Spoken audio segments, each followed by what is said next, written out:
And good morning, everyone. Welcome to the Orange Blossom Social. I am your humble correspondent here, Bobby Randall, in the heart of the entertainment center in the entertainment capital of the South, the Orange Blossom Opry. Good morning, everybody. Good morning to our audience here. How y'all getting along this morning? Everybody good? All right, glad to see you all. Quick weather report as we do here.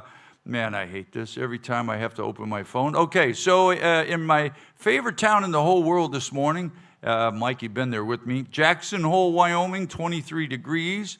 In Sanford, Michigan, 33, Manistee, 34. And where's my old hometown? There's Nashville, 35 degrees in Nashville. So it's a little chilly running around there. And here in Ocala, it's a whopping 50 degrees. So good morning, everybody. We're here. And we talk about things at the Orange Blossom Opry. The show is always open for questions for people online who are watching. Just send your questions in, and we will interrupt whatever I have going on and answer your questions and roll along. My sidekick, Fast Eddie, is here, and I believe sober this morning. Good morning, Fast Eddie. Morning. How you getting along? You good? Oh, good. This is going to be a good day. Yeah, it's I good. have good vibes. Good vibes today. Yeah. Glad Fast Eddie's here. Also, Captain Kurt at the helm up there, and the producer of the show, the Apostle Paul. So we're all here and accounted for and glad to be. One of the most talked about shows that I've seen so far that's happened was the Brooks and Dunn tribute show that went on this weekend. 2 sold out shows, and awesome. I was a big part of it. I don't like to brag on myself because that's not all about that. But first of all, the singer Kenny Evans has the gift.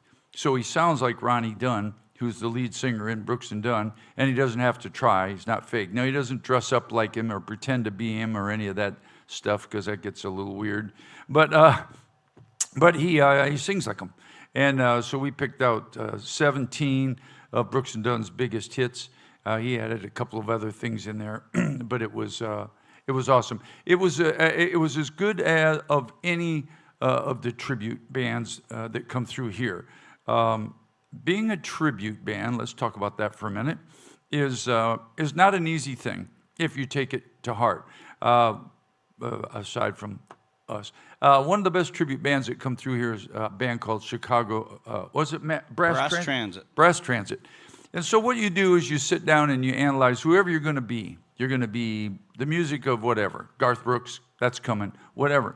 And if you're truly serious about it and really want to take it to that level, you analyze the music and you talk about what that guitar sound on that solo and that fiddle solo and that steel solo, and then you try to recreate all of that as well. It's not like in Brooks and Dunn's case. It's not like you just get up and sing Boot Scootin' Boogie like everybody does in whatever.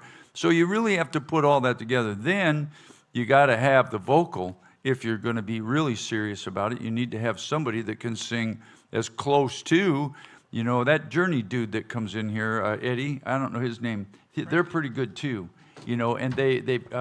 You okay, Eddie? Huh? What?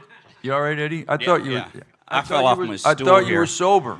Yeah, I fell off the stool. I'm a little excited. But damn. All right. From well, this anyway. angle, look like he just fell over. Yeah, Yeah. It just looks like it. Well, anyway, so that's the key to being a good tribute band is not to just go up there and sing the songs of whoever you're doing, but to literally tear apart the music and copy the music note for note, and then the vocals, the background vocals, and all of that. So it takes a lot of work, and it takes a certain amount of talent to do that. It's something that a lot of these guys do real well. Some of these guys do it for a living. Brass Transit, as I said, was awesome. We have a Bee Gees tribute band coming this weekend. I'm glad you mentioned that. I've not heard them, but I don't know much about them, but it'll be interesting to see what they are. Now, some of the tribute acts, not just talk, some of them don't take that music route. Some of them play tracks. And they take the tracks off of the records, and then they sing to the tracks. And that works, too. However, we did not do that, nor did the Brass Transit. Most of these guys are playing live that come through here. But the amazing thing, I want to brag about the Orange Blossom Opry Band, because the Orange Blossom Opry Band did that with the Brooks and Dunn show. I went and listened to it yesterday when I was out running some errands. I didn't watch it. I just put it in my ears, and it sounds like a Brooks and Dunn concert. If there was a couple of those songs, if I just played them for somebody off the street, and said, "Hey, listen to this," they'd go, "What?" That's Brooks and Dunn, and that's what you strive for. The Orange Blossom Opry Band was not only able to pull it off, but just pulled it off flawlessly. They were awesome. The new band was incredible. These guys, learned all the parts and stayed in their lane, played the right parts, and it was just awesome. So the Orange Blossom Opry Band also tries to do that with every song we play. So one of the things about Friday Night Live, when people say, "Well, man, you guys are so good," well, they are good, but we sit down and whatever song we play, we try to do that with and analyze the music and play it exactly like the record, and it connects with the people. There's a difference when Eddie gets up. No offense against Eddie, but if you've seen Eddie in his spandex singing Boot Scoot and Boogie. I have a surprise for you. You have a surprise for me? Yeah, You're not wearing.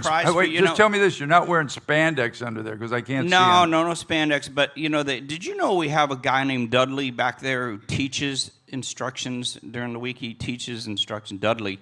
He's our house. It's not. No. Dudley just told me, he was back there, and he told me that because we got this really cool Bee Gees show coming this weekend, yes, that I didn't really even need to take any lessons.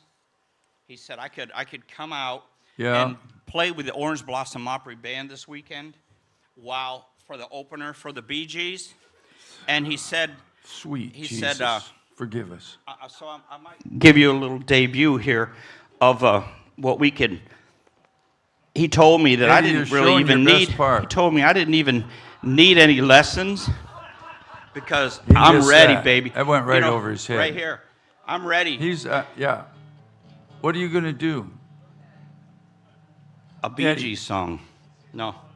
Like Me and You and a Dog Named Boo. That's not a Bee Gees song. Dudley told me that I didn't even need to practice. Hey, either get with Staying Alive or get the hell off the stage. Staying Alive. Ready? Get it. Staying alive. Come on. Staying alive. No, I like more like. You forgot that part. I started a joke. No, it's you are the joke. I am the joke. You are the joke. All right, Eddie. Don't you think? Don't put me in, Coach. I'm ready. What Saturday? What did these people do to deserve this Look morning? Look at this. Is this? What guitar is that? Where did you find that guitar? That's disgusting. Roger told me to go buy this. No, he didn't. Roger told but I knew Roger would love this. Roger told you to go somewhere, but it wasn't to buy a guitar.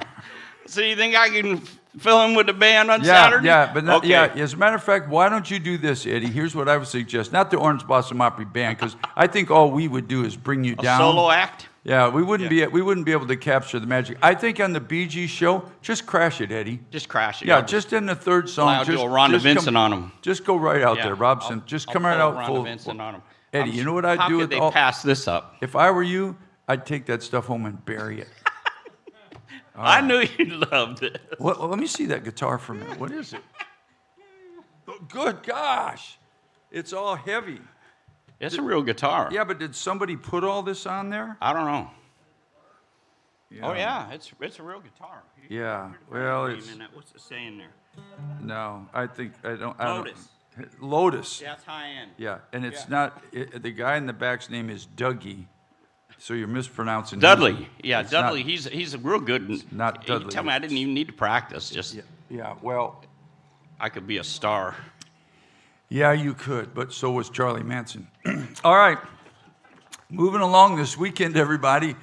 We have he was. That's what he wanted to be. Charlie wanted to be a star. Did you know that? He wanted to be a music guy.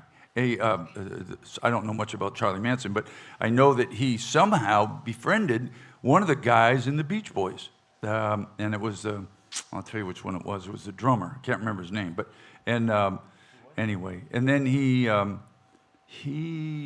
didn't say that the Beatles stole Helter Skelter from him. Eddie, wasn't well, I know he used Helter Skelter as like his theme, And but the Beatles had a song called Helter Skelter, but I don't think the Beatles and that idiot had any connection. No, I think he was just idiot. Well, anyway, he's right where he belongs. Yeah. And hopefully, I don't think there's any chance of him going anywhere. But you bring that guitar out here again, Eddie, and that helmet I again. knew that would make your day. Yeah, I'll send you a... All right, it was awesome. Fast Eddie, everybody. Okay, so this weekend, I'm excited about this. The Malpass brothers are going to be here. And I told you before I came here, I'd never heard of them at all. And then when I came here, I heard rumblings about them. There were people were talking about them. Hey, you seen them? And I went, yeah, whatever. So I think it was not last time. Maybe they've been here. I think they've been here twice before, since I've been here. I don't know if they were here before that. But so I said, man, I'm going to go sit out and watch these guys. You know, and you hang out with them backstage. They're nice enough fellows and everything. And they're from North Carolina. And they got that North Carolina accent. I'll tell you, they got, and it's not fake, you know. It's like, what'd you say? You do what? And so anyway, their show's awesome, and they play a bunch of old songs, but they play cool old songs, and they kind of, you know, as we were talking about the tribute bands playing the music, they try to take their music and try to keep it kind of sounds like that. The guy plays an old 335. I could give you a guitar lesson if I don't want to bore you too much on guitars. But in the 60s and in the 50s, first of all, the electric guitar came along somewhere in the 40s. There wasn't electric guitars. There was all those guys played those big box guitars.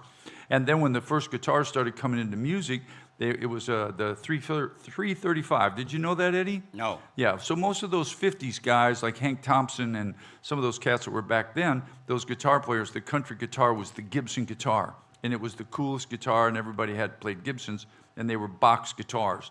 The 335, I don't want to get way off in the weeds on this, but they used to be big box guitars, and those guitars would feed back when you turned them up too loud. Then Gibson came along with a 335 that was a narrower version of the guitar that had a solid piece in the middle, so you could turn it up loud and it wouldn't feed back inside itself. So there's a quick thing on that. So that was the cool thing. Now, do you want to know who changed the face of country music and who changed the face of guitars in country music, Eddie? Do you know that? I'm going to say Buck Owens. Wow, I'm so proud of you. It is. It is. Buck Owens started out in Bakersfield, California. He was signed to the record label out there in Nashville, in California. You remember the old Capitol Records building with all the rings? He was signed out there, I think, in like 1959. And Leo Fender was out there, and he had this guitar that he come out that was a slab guitar.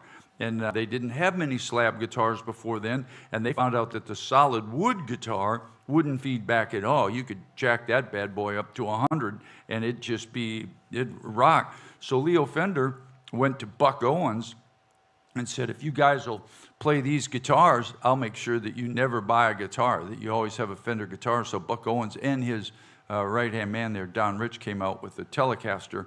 And what the hell am I talking about this for? Oh, I got it. Anyway, I'll get back around to it. And so that changed the face of country music, because then everybody started playing Telecasters, which is still the most popular guitar in country music today is the Fender Telecaster. Now, the boys, the Malpass brothers, they play the old Gibson guitar back from like the old 50s stuff. So they have that kind of tone, that kind of sound of the old stuff.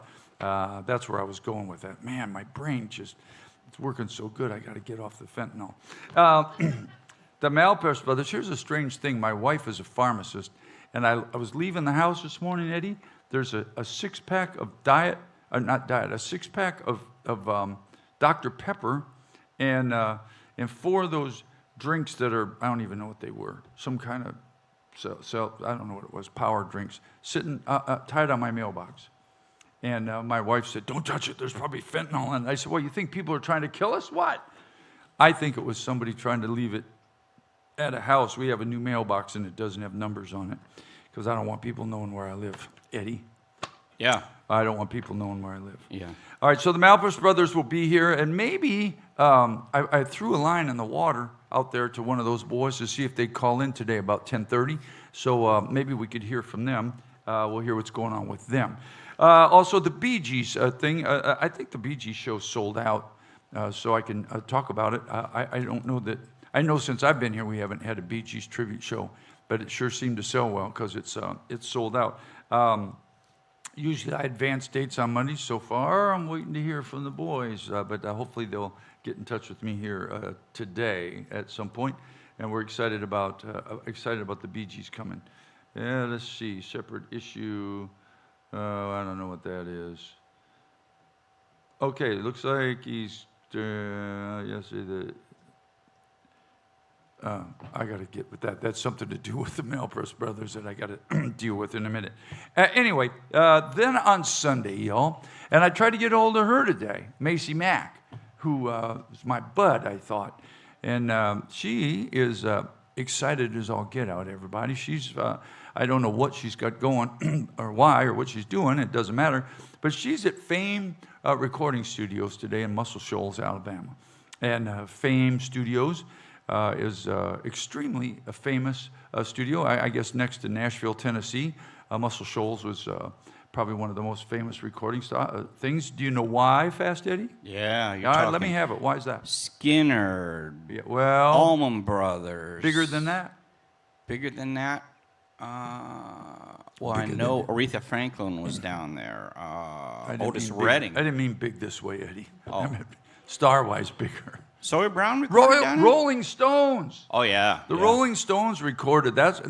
There was a Muscle Shoals group of guys, and if you're a Skinner fan, when they talk about the Swampers, say Muscle Shoals has got the Swampers. In case you all didn't know what that was, there was a group of musicians they were talking about that played in the Muscle Shoals studios, mostly Fame Studios, and they recorded a lot of R&B stuff down there. So, and I don't know how it came to be. How they, there's no rhyme or reason to throw a dart at the map. Nashville was the recording place for most of the country stuff, had been for years. Detroit was a big recording thing for most of the Motown stuff. L.A. was L.A., and New York was kind of more of a pop place. But Muscle Shoals kind of come on the scene as doing this southern rock thing. And like a lot of studios, they had a group of musicians that worked in the studio. David Hood and what was Hawkins' name, the drummer? Not Russ Hawkins, Rats. Anyway, they were the group that played at the studio. So if you went to Fame Studio to record, these guys were the guys that they used. And they were called the Swampers. Yes, Rolling Stones recorded there. And so did we. So I went down there and recorded two studio albums. We went to Fame. We said, you know what, let's get out of Nashville for a while. Let's do something different. So we went to Muscle Shoals. And let's see, I think I did the Wide Open album. You know that album that's hanging back there on the wall, Eddie? I think I did that one in Muscle Shoals. I think we recorded that. I can't remember. But I know we did 2 albums there and had a couple of records out of there. So that's where Macy Mack is today, down there working at Muscle Shoals at Fame Studio. And probably on cloud 9 for her. So good for her. We're excited for her. She will be here Sunday. She's going to do 2 shows backed up by, we need to come up with a name for our guys. Because do you know what the band, there was a big studio in Hollywood, in Los Angeles, I told you, that was Capitol Records. And if you recorded on Capitol Records, you used all these guys. Now, the steel player was Ralph Mooney, and the guitar player just got inducted, James Burton, just got inducted into the Country Music Hall of Fame. And that group of musicians, Eddie, was called? I don't know. I'm still thinking of your name of your group. I think the Orange Peels would be perfect. The name of the group that recorded out west was called the Wrecking Crew. They were the big band. Oh, yeah, there. Wrecking Crew. You remember the Wrecking Crew? Yes, absolutely. So that was all the guys. Originally part of the Wrecking Crew, a huge country music artist. I'm a plethora, you guys, of all kinds of stupid stuff. One of the big guys that was a recording, went on to be a superstar, but started out as a guitar player in the Wrecking Crew and actually played on a lot of the Beach Boys records. His name was? Glenn Campbell. Wow, you're so good, Eddie. I'm on it today. These mirror balls got me fired up. Man, he is on it. Yeah, Glenn Campbell started out in the Wrecking Crew. And I'm not even Googling it. That's that's good. Don't Google that stuff. That's right off the top of So anyway, the Muscle Shoals has got the Swampers. The Orange Blossom Opry Band, we're going to have to come up with a name for what is it? Orange Julius. Lost Boys. Blossom Boys. Yeah. What about the Orange Crush, Roger? What about that name? Does that ring? Wow. Is that the boss is sitting back there. Yeah, what do you think of that, Roger? That's kind of got a bit of a to it, doesn't it? Slush puppies. Big inside joke between me and the boss. All right, anyway. All right, we got a couple albums here. Okay, so Eddie always shows up with his favorite album. I try to see if I have any trivia that I can catch him on. Oh, yeah, you'll have some stories on this gentleman. Of course, he just got inducted into country music. Before we go, we have some special guests online. Cool. Who did we get? We have the brothers. Is it Taylor? Which one we get? Do we know which one? There, look at there. Alive in the flesh. They look dead. No sound. Is this Weekend at Bernie's? It's one of the Malpass brothers there, but kind of look. Now there's 5 of them. Can you see you all can see the screen over there, right? They did for a minute. Okay, did they just prop him up and say, just sit there and look like that? Well, we're working on it. Technical difficulties. Yeah, let's not get too far into your album, Eddie, Okay. because All right, we'll that'll take some time and to see if they can get this worked out. However, it's pretty cool because I could just interview him like this. So you guys, listen, if you just don't say anything, just sit there and look at me if my answers are correct. So you guys really don't care about anything, right? Right, there you go. I don't want to do that. I could be really funny, but I don't know those guys well enough to do that. Anyway, let's see. I'm going to just move along till they get that worked out.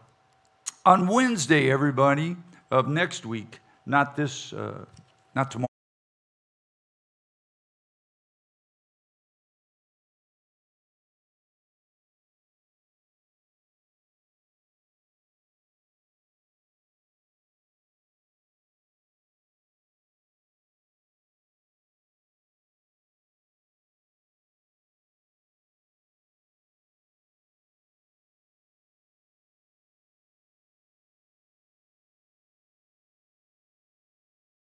Tiring, and it's sad. I've known those boys a long, long time. I actually, not one of these, but I produced one of their records.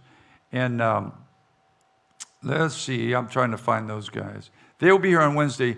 So you ought to you ought to come out and see those guys if you can. They're now I will tell you this, they are not really very politically correct. So that's something you might want to take in, but holy mackerel, I can't believe this record. Yeah. So so they'll be here on Wednesday, and they play music, and they're extremely funny.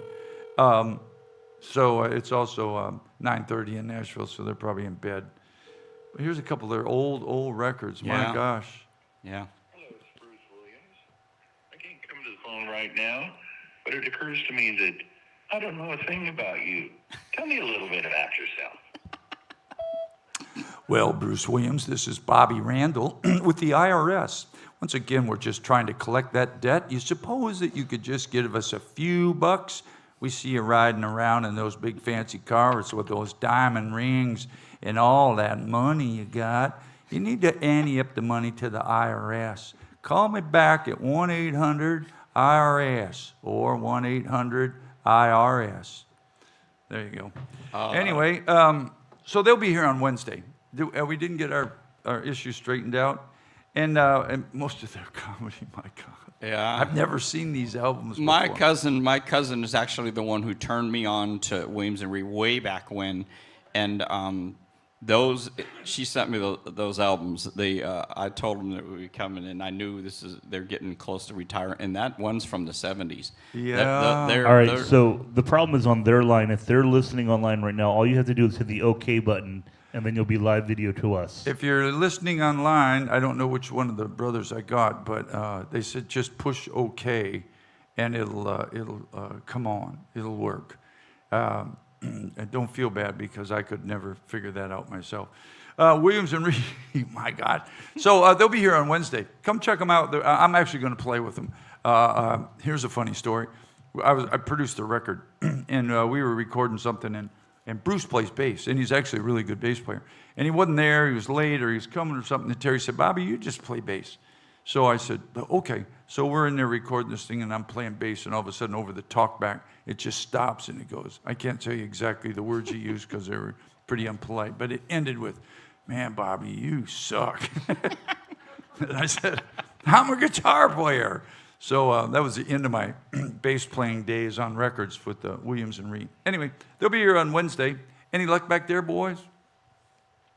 Trying to get some stuff going on. All right, we're gonna wind out the end of the month with Let's Hang On, and I suppose their ticket sales are gonna be gone because they usually always sell out. It's a tribute to Frankie Valli. They do a lot of Four Seasons stuff, a lot of choreography, a lot of singing. That one dude can sing. I never heard anybody sing that high. No, you, Eddie? no. Yeah, I don't know what's up with that. Yeah. But they're awesome. And they're usually here twice a year sometimes, and they sell out. And they're going to wind out the month of March for us, along with our gospel show on the 29th, which I think also is probably getting close to being sold out. And we have a brand new flyer that has our Spring Fling series all the way to I don't know when it ends, but we've got, May 11th, we've got the Love and Spoonful coming back. Is that what I have in my hand? Seals and Crofts Tribute 2, that's the yeah, Bobby, that's it. Okay. The children and niece and, I believe it's a niece and daughter. Well, now, let's Seals talk and about that Crofts. for a second. Seals and Croft, is it relatives? Yes. Oh, it is because, I'm sorry, I'm looking at the wrong picture. Okay, I get it. Seals and Crofts will be here, and Brady Seals and Crofts Seals. 2. Brady is a relative. All those, there's a bunch of those Seals guys that struck gold in Nashville because, let's see, so Jimmy Seals was the lead singer in Seals and Crofts. Of course, you all know as a country music person, you know Dan Seals, right? Because we remember him, and they were brothers. Now, did you know that England Dan and John Ford Coley, did you know who they are? They were a big group, and England Dan was Dan Seals. Dan Seals. So he had a lot of success in the pop field as England Dan, but I'd really love to see you tonight. That was him. And then bailed out of that and went in and had a pretty good country music career with probably one of my favorite songs of all times, Everything That Glitters Is Not Gold. Now, Brady is some distant cousin down the line, and Brady has had a bit of a success in the music business because he was in the band Little Texas that we had here a couple of weeks ago, and they let him sing My Love. Wasn't that his song? Yes. Sang My Love. He wrote and it. Had a hit song on that. And then this is, strangely enough, Brady, they started a band called Hot Apple Pie with our bass player Keith Horn. And they got a couple records up there. Was it Hillbillies in the Hay? Something like that. I told Keith we need to learn that song. You guys have no idea how hard it is, first of all, to even get a record deal. And then now you got a record deal. So now you record a record. So now we have a record, and you think you got life made, and that's not necessarily true. Because now you got to get every radio station in the United States to play it. And they will only do that if everybody likes it. And you can't get two people to agree on the President of the United States. How are you going to get two people to agree on this song? Yeah, we like it. No, it sucks. Yeah, it's great. It's awful. So it's a big challenge. But it looks like Brady now is going to go out and do the music of Seals and Crofts. And the girl must be related to Crofts. Is that right? Yeah, the daughter. Yeah. Oh, it's see, I never knew that guy. Because Lua, is that how you pronounce it? Well, I mean, I never Lua knew Crofts. I knew the Seals guy because there's another Seals, Troy, Yeah. that was never a artist, but was an incredible, and they were all great songwriters. They all have that gift of being able to write songs. Everybody's a songwriter. If you talk to them, yeah, I'm a songwriter. And you know how I clarify songwriters, Eddie? No. I say, well, are you a songwriter? Yeah. Oh, yeah. Okay, well, play me the song that's made you the most money. So that's what I do. So, and if you got a song, because then you're a songwriter. Everybody's a songwriter. I'm a songwriter. Okay, everybody writes songs, but everybody's not a songwriter. Anyway, Brady Seals will be here, and I bet he'll be awesome. It'll be cool because he and Keith Horn were in a band together.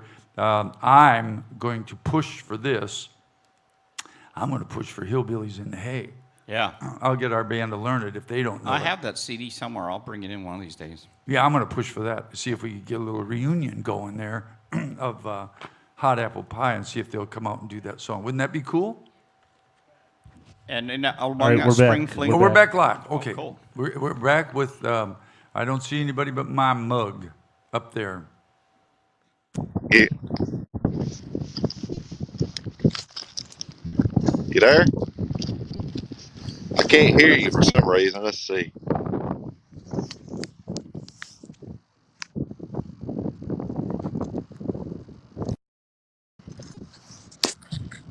I can't hear you guys. Can you hear me?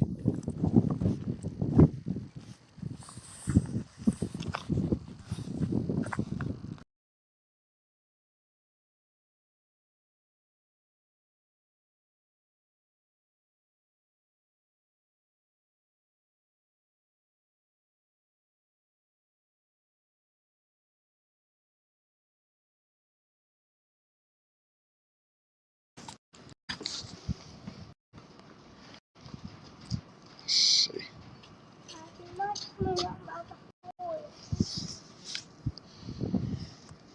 I can't hear y'all.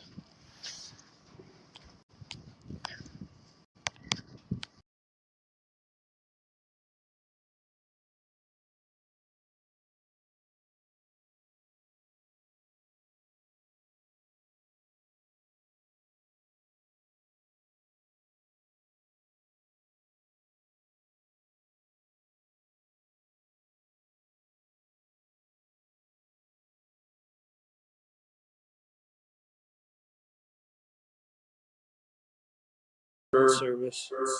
Hello? Are you there? I can talk to myself. Can you hear that? Hey, Bobby. What? Oh, well, how you doing?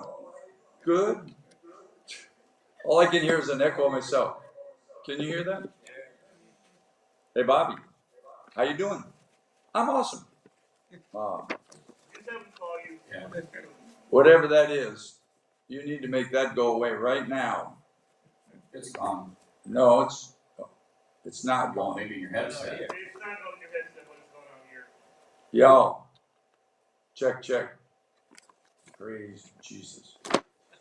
Okay, what I think we ought to do is have him call me on the phone. That's my wife, everybody. Y'all got pictures of your wife on the phone? There's a joke there, so just leave it out. Let's just slide right by that, Eddie. Don't you? Okay, we also got George Trillinger. George Trillinger. Yeah. Yep, he will be here. When will May How come I don't 18th. May? What happened to April? Oh no, wait a minute. May, or I don't know what happened with April. Eddie. But we're just trying to because they just went on sale. We've got the brand new flyer out. That's why we're mentioning some of these because Well, a let's lot go of these back have up a never little been bit. here. Carole King tribute. Eddie, Go ahead. you're talking about March, and what about let's talk about the April 6th. Okay. You know what April 6th is? No. It's the day after April 5th, Eddie. Okay. It's 2 days after I see REO Speedwagon. Woohoo! Are you going to see REO Speedwagon? Absolutely, for my 44th REO Speedwagon show. You've seen I'm REO riding a Speedwagon. motorcycle up to St. Augustine. Cheap Trick. You know, Eddie, my wife's a pharmacist, and she may be able to help you out with some kind of meds. Just saying. Good for you. Vitamins. All right, Vitamins, April 6th, everybody. If you are a Garth Brooks fan, and why wouldn't you be, of his music? That guy, what's his name? Sean something. What is it? Yeah, Sean Gephardt, him. He actually lives in Gallatin, where I used to live. Sean's going to be here for one show on the 6th of April. And that's, I don't know if that show's sold out, but I'm guarantee you that it will. So you want to check into that if you're a Garth Brooks fan. And then after that, on the 13th of April, we've got the band, an Alabama tribute show. I think last year was the first year they were here. Hadn't seen them before, but they were really good. I thought they were really good. And they will be here on the 13th. So we have, in the month of April, we have 3 tribute shows.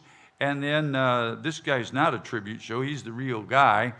T.G. Shepherd will be here on the 20th of April. I talked to him the other day, and he, the Orange Blossom Opry Band will be backing him up, which is always kind of fun. He's a great guy and been around for a gazillion years. We lived in the same subdivision for a while there in Nashville. And then the last part of April will be the Everly Brothers tribute show. And those guys are awesome, really well as well. And one of the things, you know what I like about their show, Eddie, is some guys don't do this. You know, like, I'm not beating them up, I'm just saying. Some guys just come in and play the music of whatever, and that's fine. That's all good too. But some people give you information along the way.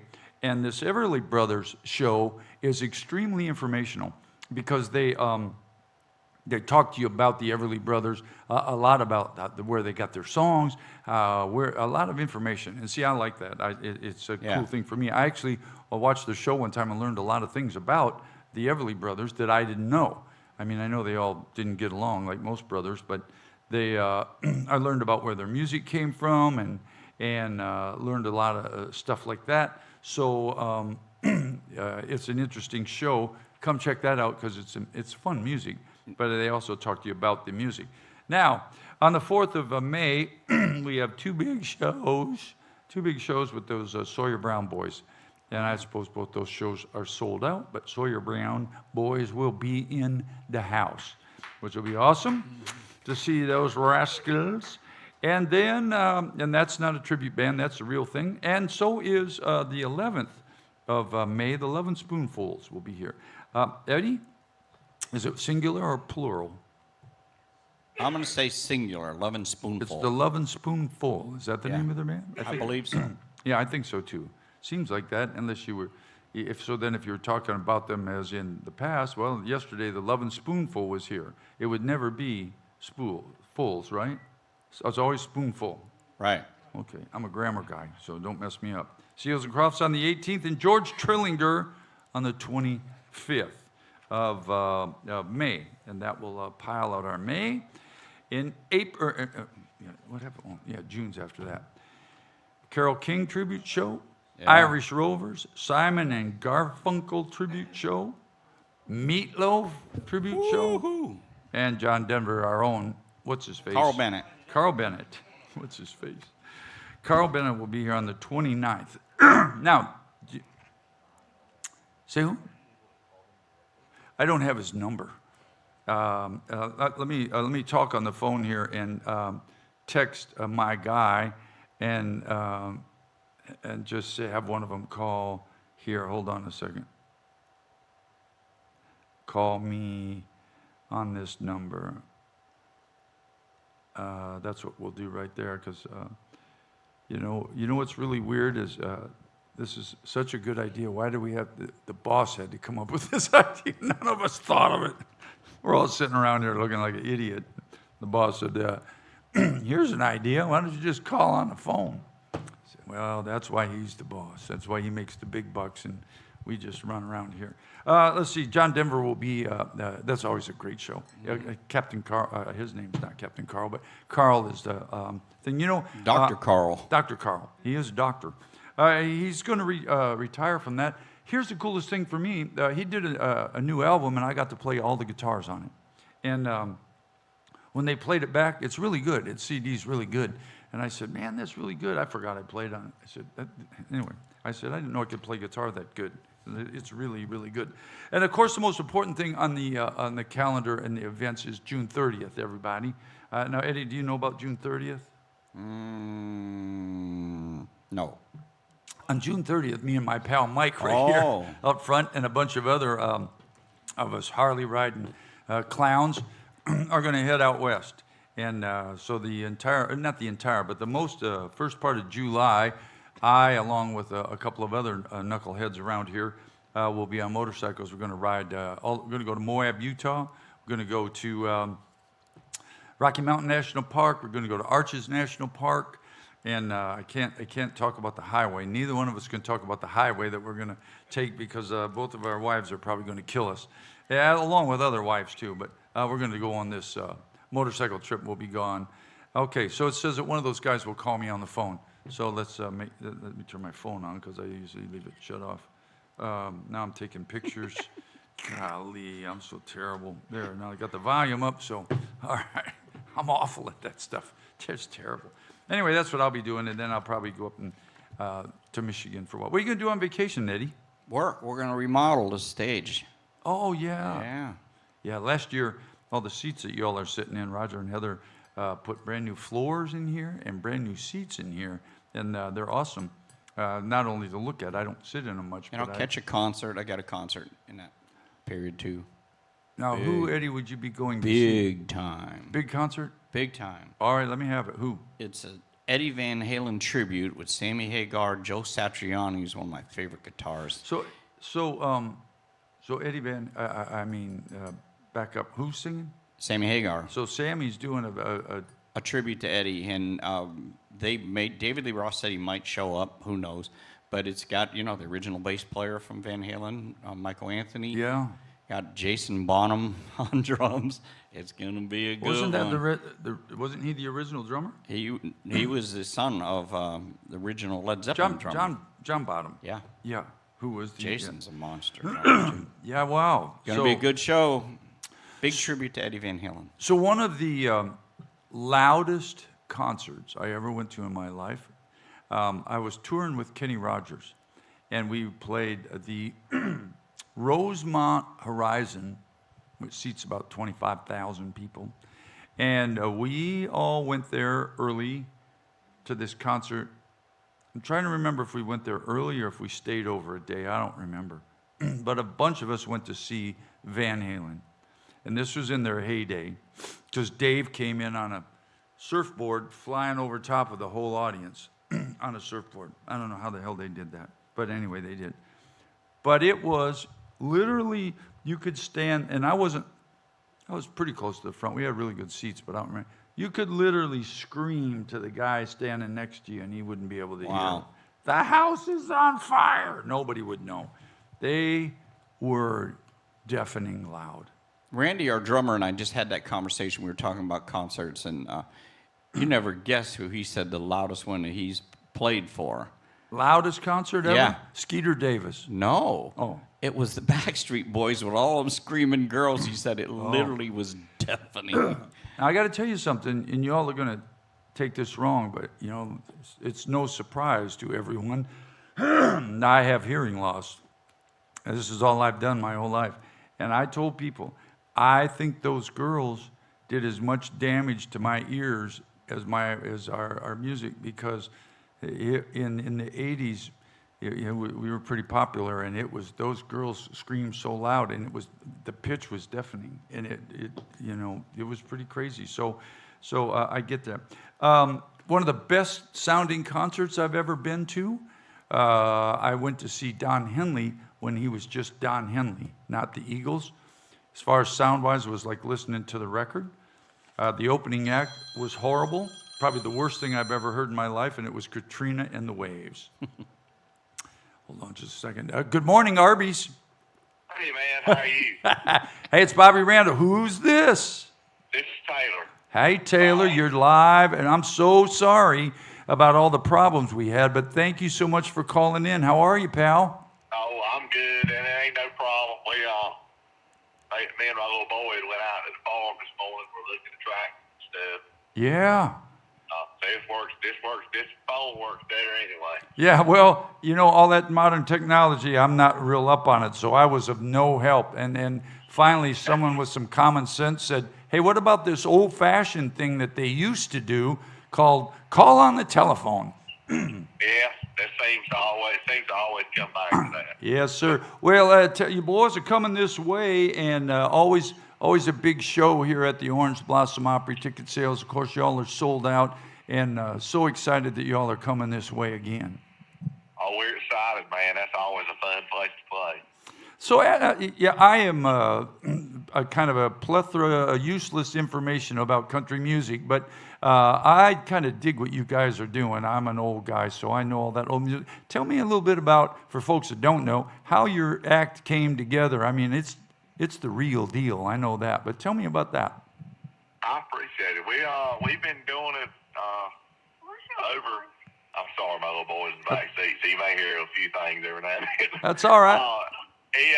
We've been doing it over 20 years now, and our granddad, when we were little boys, ran a little country store, and he would bring records home from that store for us to have at the house in the record player. We had one of those old console record players. We would listen to them. me and my brother just got hooked on that stuff. Yeah. And he would teach us a few chords, here and there, and then Christopher eventually started playing when he was probably about 7 or 8. Yeah. And I hadn't started yet. I was real little, and then so when he was 12 and I was 4 years younger than he is, Yeah. we started doing it together, and we started doing churches, and we were doing like 175 churches a year. Wow. And we were doing that, and then we eventually started getting into some country stuff, and we kept up juggling the two until we went on the road with Burl. Yeah. And we were gone so much we weren't able to really keep up with what we had been doing around home.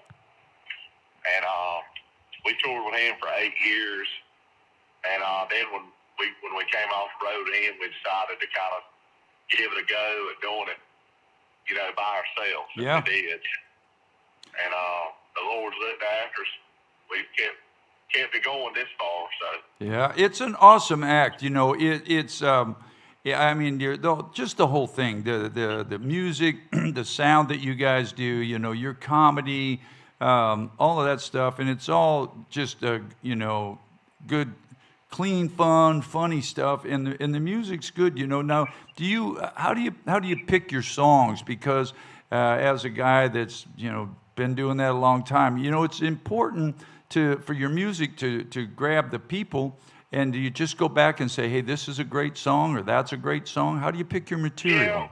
Yeah, we typically we're always listening to stuff, and we kind of we'll if we hear something that sounds like something that we would do, we'll run it by the band and see how they feel about it, because we want everybody to like the song. Yeah. Yes. And it'd be a mutual thing where everybody in the band enjoys it as much as we do. Yeah. Yep. And we go from there. And then as far as on stage, we don't ever make a set list. We kind of just like to go by reading the crowd. Yep.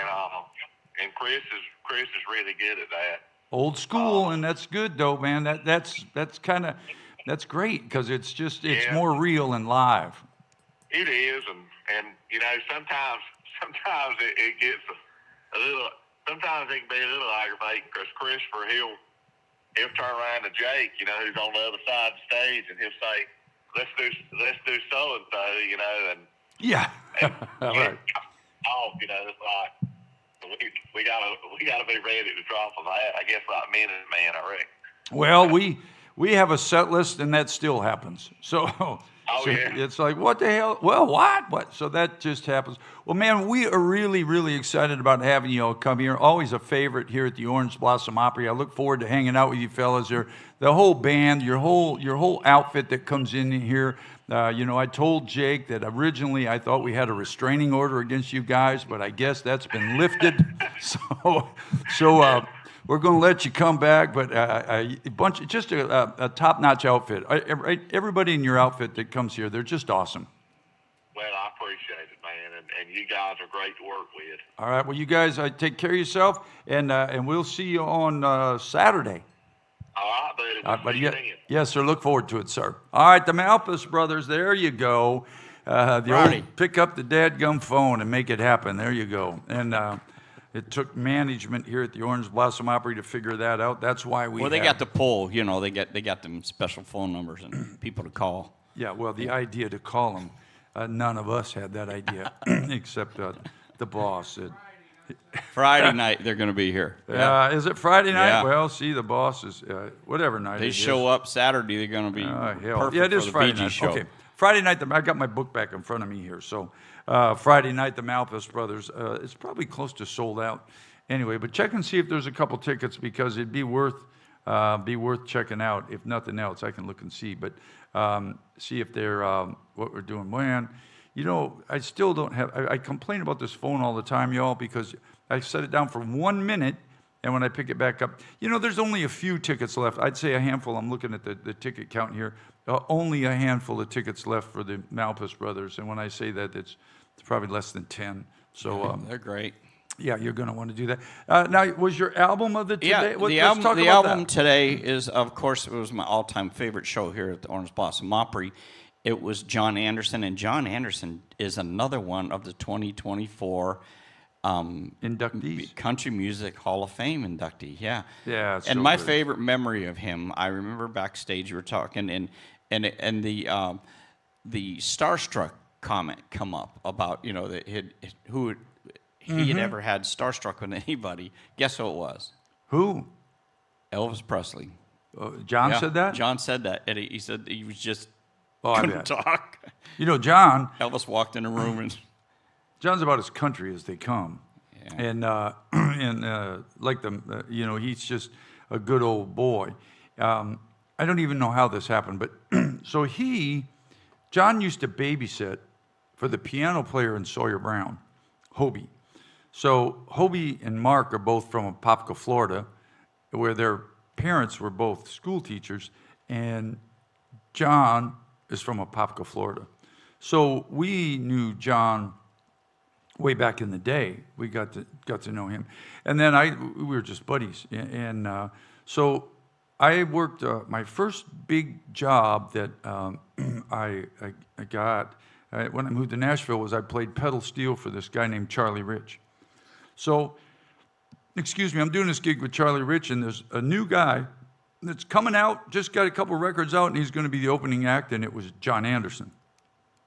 So I kind of knew John a little bit anyway, but not real well. So this van pulls up. Here I am with Charlie Rich. We all flew on these big planes, and it was a big deal cruising in. He was a big deal back then. And all of a sudden, this van pulls up with John Anderson and his band. And the door opens up, and this smoke comes rolling out of there. I thought maybe they had a generator that was smoking or something in that van, but something rolled out of that van that smelled funky. And that was in. What's the name of that thing? It's a big park in California. Not Disney, but the other one. Anyway, so we played there. So I did a few dates with John when he was just really getting started. And then later on in life. So I got this buddy that's a doctor, and he's a really strong Christian man. And so he knew I knew John. And he's a big hunter. John's a big hunter. Turkey hunter and bird hunter. He wants to go hunting with John Anderson. I said, well, we can do that. And I used to hunt. I don't anymore. But so anyway, we set up this hunting trip to go up and go bird hunting. Well, my friend, Dr. James Head is his name. Now, he's retired now, but devout Christian. John Anderson, old country boy, is liable to say about anything. And right out, I can't repeat any of it because I can't say any of it. Right out of the box. I mean, the dogs hit the ground. The dogs start acting like dogs act. John kicks at the dogs and the comment out of his mouth, and I'm just going, oh no. But it was a wonderful day. We went bird hunting. And then they became really, really good friends. But John Anderson's just an awesome guy. Nobody better than should be in the Country Music Hall of Fame than John Anderson, because he's huge. Everybody knows his records, and he's so good and have made so many great and huge records. But he's a humble guy, When you think of some of those dudes that are real big and popular and everything, you think about, they kind of become a little bit glitzy and a little bit polished Hollywood and all that. Not old John. Old John's just a good old boy. And that's your favorite record? What is it? What's on that record? This. What songs? Were there hits on that songs? Oh yeah, I'm sure it was. You're gonna make me take it apart. All right. I don't think this was swinging. You know what his first record was? My favorite song that introduced me was "Old Chunk of Coal."